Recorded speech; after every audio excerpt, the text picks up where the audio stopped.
In the bustling corridors of life, we often encounter individuals who test our patience, challenge our values, and push us to our limits.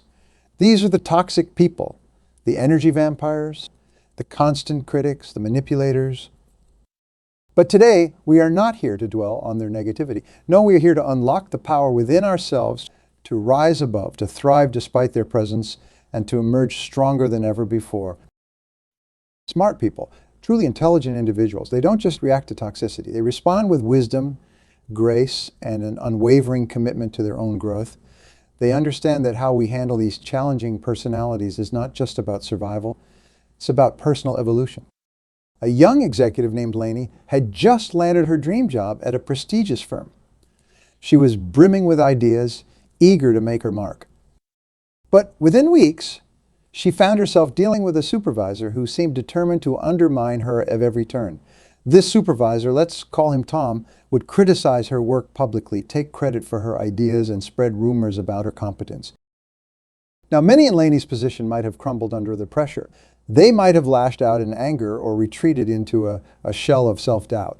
But Lainey, she chose a different path. She recognized Tom's behavior for what it was, a reflection of his own insecurities and fears. Instead of letting his toxicity infect her, she used it as fuel for her own growth. Lainey started documenting her contributions meticulously. She built strong relationships with other team members and clients.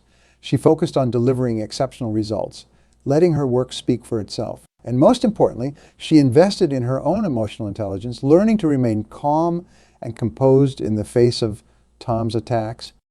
The result: within a year, Lainey's performance had caught the attention of senior management. She was promoted to a position that put her on equal footing with Tom. And here's the kicker: when Tom realized he could no longer intimidate or control her, his toxic behavior began to lose its power. This, my friends, is how smart people treat toxic individuals. They don't stoop to their level. They don't let themselves be defined by the negativity of others. Instead, they use these challenges as opportunities for growth and self-improvement. What exactly are the strategies that intelligent individuals employ when faced with toxic behavior? First and foremost, they maintain unwavering self-awareness. They understand their own triggers, their emotional responses, and their core values. This self-knowledge acts as a shield, preventing toxic individuals from manipulating their emotions or clouding their judgment. When you're fully aware of who you are and what you stand for, external negativity loses much of its power. It's like being in the eye of a storm. Chaos may swirl around you, but you remain centered, calm, and in control. Smart people also practice emotional detachment. This does not mean they become cold or unfeeling. Rather, they learn to observe toxic behavior objectively without allowing it to penetrate their emotional core. They understand that a toxic person's words and actions are rarely about them. They are usually projections of that individual's own fears, insecurities, and unresolved issues. I once knew a brilliant scientist named Dr. Chen. In her lab, she had a colleague who was notorious for his passive-aggressive behavior and constant nitpicking. Instead of getting drawn into endless arguments or letting this colleague's behavior affect her work, Dr. Chen adopted a fascinating approach. She began to view her colleague's actions through the lens of scientific observation. Fascinating. She would think to herself, subject displays classic signs of insecurity manifesting as criticism. Note the correlation between increased project pressure and frequency of negative comments. By reframing the situation in this way, Dr. Chen was able to maintain her composure and focus on her groundbreaking research. Her colleague's toxicity became nothing more than background noise, noticed but not internalized. This brings us to another crucial strategy employed by smart individuals. They set and maintain clear boundaries. They understand that while they can't control the behavior of others, they have full control over what they will and won't accept in their personal and professional lives. Setting boundaries is not about building walls or cutting people off entirely, although in some cases that may be necessary. It's about clearly communicating your limits and expectations and then consistently enforcing them. It's about saying, I am happy to discuss work-related issues during office hours, but I won't respond to non-emergency calls or messages outside of that time. Or I appreciate constructive feedback, but personal attacks are not acceptable. Smart people understand that boundaries are not just about protecting themselves. They're also about teaching others how to treat them. By consistently enforcing these boundaries, They create an environment where respect becomes the norm, not the exception. Setting boundaries is not a one-time event. It's an ongoing process that requires vigilance and consistency. Toxic individuals often test these boundaries, looking for weak spots they can exploit. Smart people remain firm, reaffirming their boundaries as often as necessary. Empathy. Yes, you heard that right. Empathy. It might seem counterintuitive to extend empathy towards someone who's causing you harm, but hear me out. Empathy does not mean excusing bad behavior or allowing yourself to be mistreated. Instead, it's about understanding the root causes of that behavior. Smart people recognize that toxic individuals are often acting out of their own pain, fear, or insecurity. By attempting to understand this, they can respond more effectively and maintain their own peace of mind. I'll illustrate this with another story. Mark was a talented software developer working on a high-stakes project. His team leader, Jessica, was known for her volatile temper and tendency to micromanage. She would often explode at the slightest setback, leaving her team walking on eggshells. Instead of getting caught up in the drama or harboring resentment, Mark took a different approach. He began to observe Jessica more closely, looking beyond her outbursts. He noticed how her behavior worsened when deadlines loomed or when she had meetings with senior management. He realized that Jessica's toxicity stemmed from a deep-seated fear of failure and a desperate need for control. Armed with this insight, Mark didn't suddenly become best friends with Jessica or excuse her behavior, but he did change how he interacted with her. He started providing more frequent updates on his work, anticipating the information she'd need to feel secure. He learned to phrase his innovative ideas in ways that made Jessica feel like she was still in control. The result, the tension in their interactions decreased significantly. Jessica's outbursts, while not disappearing entirely, became less frequent and less intense. And Mark, he found himself able to focus more on his work and less on navigating his boss's moods. This is the power of empathy in action. It does not just change how we react to toxic behavior. It can actually help to diffuse it. Empathy is not about making excuses for toxic behavior or subjecting yourself to abuse. It's about understanding the underlying dynamics at play, which allows you to respond more effectively and protect your own well-being. Smart people also understand the importance of building a strong support network. They know that dealing with toxic individuals can be draining, and they don't try to go it alone. They cultivate relationships with positive, supportive people who can offer perspective, advice, and emotional support when needed. This support network acts as a reality check, helping intelligent individuals maintain their sanity in the face of gaslighting or manipulation. It provides a safe space to vent frustrations and brainstorm solutions. And perhaps most importantly, it serves as a reminder that there are good, kind people in the world, a crucial counterbalance to the negativity of toxic interactions. How smart people handle toxic individuals?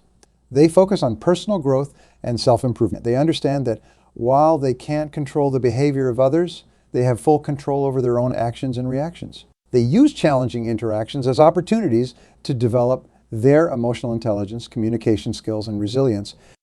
Consider the story of Alex, a marketing professional who found himself working alongside a highly competitive and undermining colleague, Rachel. Rachel would frequently take credit for Alex's ideas, speak over him in meetings, and subtly put him down in front of clients. Instead of getting caught up in a cycle of resentment and retaliation, Alex chose to view this situation as a personal challenge. He asked himself, how can I use this experience to become better at my job and as a person?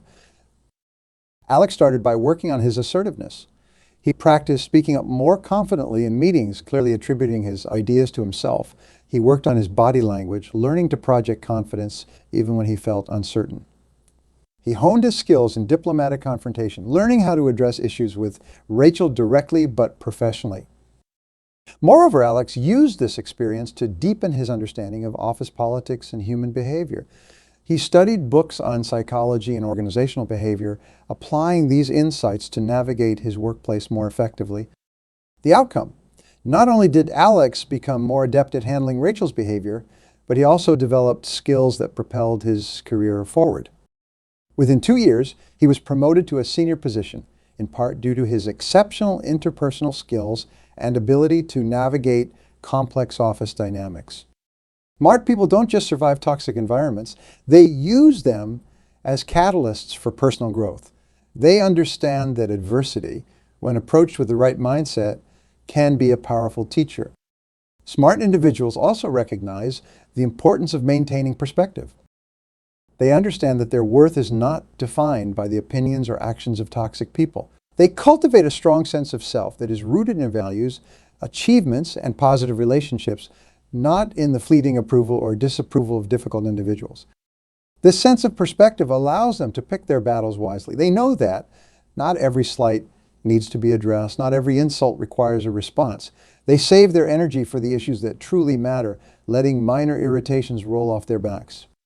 Consider the approach of a seasoned politician named Eleanor. Throughout her career, she had dealt with countless adversaries who used personal attacks and mudslinging as political strategies. Early in her career, she would lose sleep over every negative comment, every unfair accusation. But as she grew wiser, Eleanor developed a different approach. She began to evaluate each attack through the lens of her long-term goals and values. She asked herself, does responding to this serve my constituents or my mission, or is it just about defending my ego? This shift in perspective allowed Eleanor to navigate the toxic world of politics with grace and effectiveness. She learned when to forcefully rebut false accusations and when to let petty insults fade into insignificance. Her ability to maintain this perspective not only preserved her mental health, but also earned her a reputation as a leader of integrity and substance. Another crucial strategy employed by intelligent individuals when dealing with toxic people: they master the art of effective communication. They understand that how they convey their thoughts and feelings can significantly impact the dynamics of challenging relationships.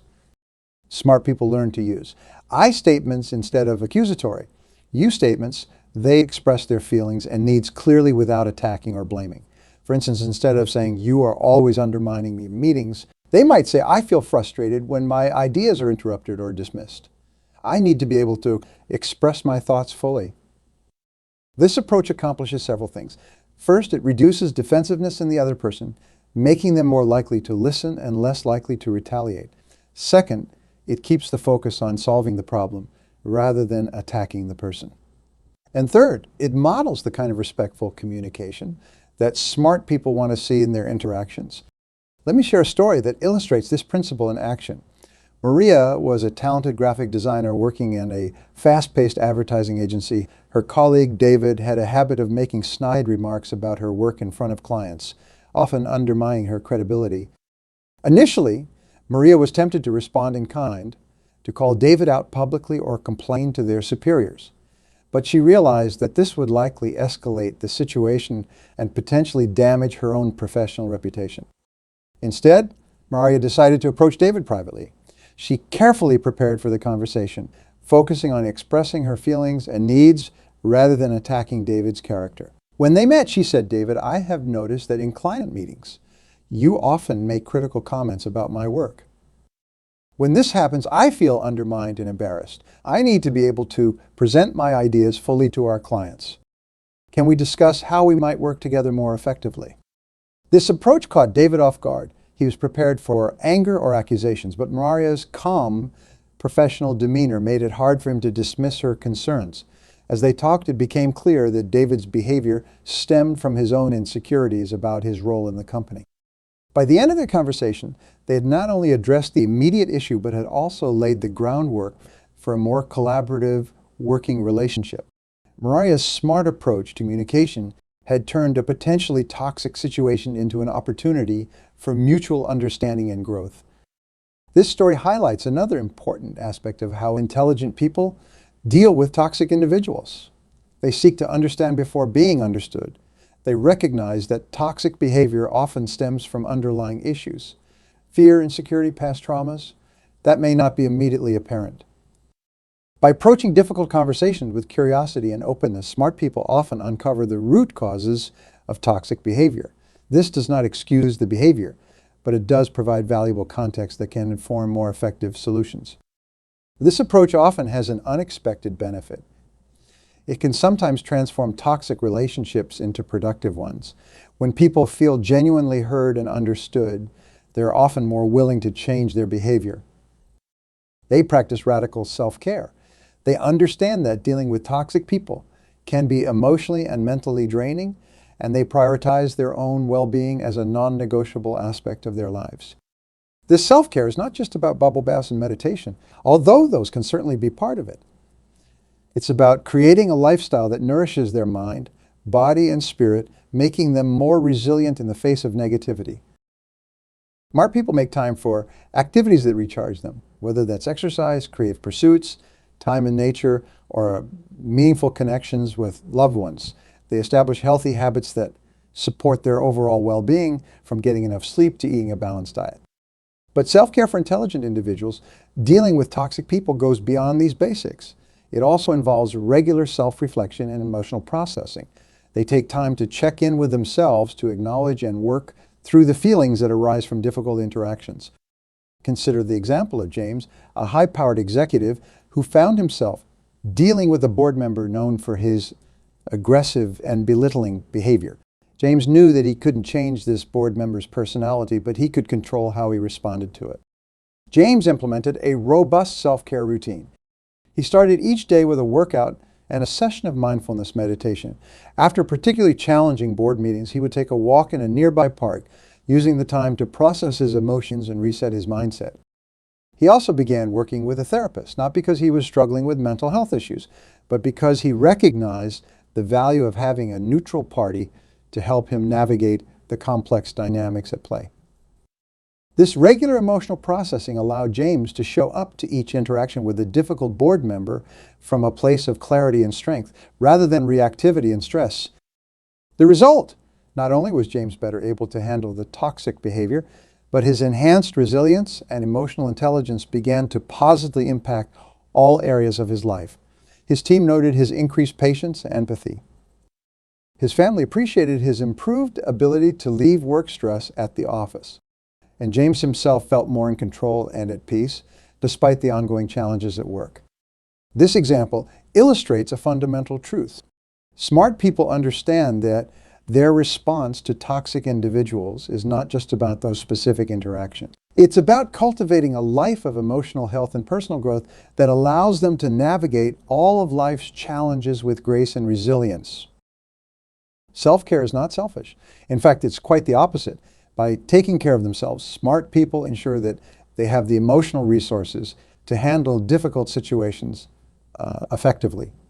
They're able to respond to toxicity with clarity and composure, rather than reacting from a place of stress or burnout. This commitment to self-care sets an important example for others. It demonstrates that it's possible to prioritize one's well-being without compromising professional success or personal relationships. In doing so, smart people often inspire those around them to adopt healthier habits and boundaries.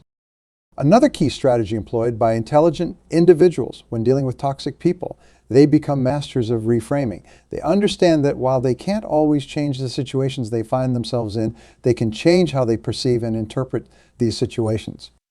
Reframing is about shifting perspective. It's about looking at a challenging situation, asking, what's another way to see this? What opportunities might be hidden within this difficulty? For instance, instead of seeing a toxic colleague as merely an obstacle, smart people might view them as a teacher, someone who's providing valuable lessons in patience, assertiveness, or conflict resolution. Instead of focusing on the stress caused by a difficult boss, they might focus on the skills they're developing by navigating this challenging dynamic. Lisa was a talented software engineer who found herself working on a project with a notoriously difficult project manager, Steve. Steve was known for his harsh criticism, unrealistic deadlines, and tendency to micromanage.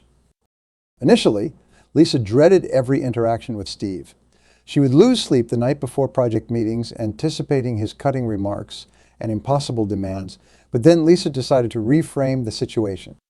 Instead of seeing Steve as an adversary, she chose to view him as a challenge to overcome. Final boss in a video game, if you will. She asked herself, what skills can I develop by learning to work effectively with someone like Steve? With this new perspective, Lisa began to approach her interactions with Steve differently. She saw his harsh criticism as an opportunity to practice staying calm under pressure. Each cutting remark became a chance to breathe deeply, center herself, and respond with grace. Lisa began to view these interactions as a form of emotional training, where maintaining composure in the face of Negativity was her ultimate goal. As days turned into weeks, Lisa noticed a profound shift within herself. Not only was she becoming more adept at handling Steve's criticisms, but she was also developing a remarkable resilience in other areas of her life. Challenges that once would have shaken her now seemed manageable. She found herself navigating difficult conversations with family members and friends with a newfound sense of calm and clarity. This transformation didn't go unnoticed by her colleagues. They marveled at how Lisa could emerge from Steve's office looking unruffled, even after particularly harsh feedback sessions. Some began to seek her advice on how to handle stress and criticism in their own work. Lisa's reframing of the situation had an unexpected ripple effect on the entire team. As she modeled composure and professionalism in the face of Steve's behavior, others began to follow suit. The overall atmosphere in the office began to shift, becoming more focused and less reactive. Even Steve, the source of so much tension, began to change, albeit subtly at first. He seemed almost puzzled by Lisa's consistent, calm responses to his criticisms. Where he expected defensiveness or frustration, he encountered thoughtful consideration and professional discourse. This unexpected dynamic caused him to pause and reflect on his own behavior. One particularly stressful project deadline brought matters to a head. As the team scrambled to finish, Steve's criticism reached new levels of intensity. But Lisa remained a calm center in the storm, efficiently addressing issues and keeping the team focused on solutions rather than blame. After the project was successfully delivered, Steve called Lisa into his office.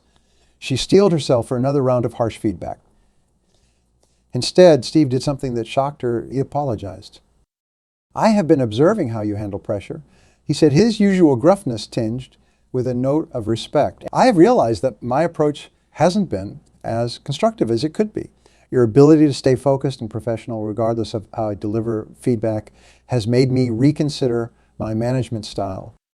This moment marked a turning point, not just for Lisa and Steve's working relationship, but for the entire team dynamic. Steve's criticism, while still direct, became more constructive. He began to acknowledge good work alongside areas for improvement. The team's productivity and morale soared.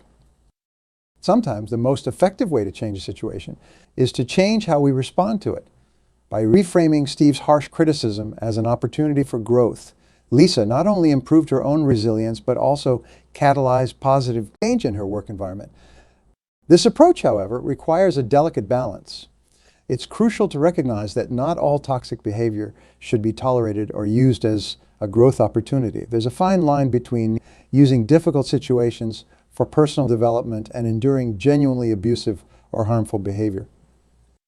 Smart people understand this distinction. They know when to use challenging interactions as chances for growth and when to set firm boundaries or seek outside help. They recognize that while personal growth is valuable, it should never come at the cost of their fundamental well-being or self-respect. The way smart people treat toxic individuals is not about winning battles or proving points. It's about maintaining their own integrity, protecting their mental health, and fostering positive change where possible. They understand that they cannot control the behavior of others, but they have full control over their own responses. They choose to respond with emotional intelligence, setting clear boundaries, practicing empathy, and focusing on their own growth and well-being. Smart people recognize that dealing with toxic individuals is often a marathon, not a sprint. They cultivate patience and persistence, understanding that meaningful change, whether in themselves or in others, takes time. They also know the importance of seeking support. Whether it's through trusted friends, mentors, or professional help, they understand that navigating toxic relationships does not have to be a solitary journey. Most importantly, smart people never lose sight of their own worth. They understand that their value is not diminished by the negative behavior of others. They remain committed to their own goals, values, and personal growth, using challenging interactions as catalysts for becoming stronger, more resilient versions of themselves. Remember, in the face of toxicity, the smartest thing you can do is to choose your own path. Choose growth over grievance, empathy over anger, and self-respect over validation from others. By doing so, you not only protect yourself from the harmful effects of toxic behavior, but also set an example that can inspire positive change in others. How we treat toxic people is a reflection of who we are. Let it be a reflection of wisdom, strength, and an unwavering commitment to your own personal growth and well-being. Thank you.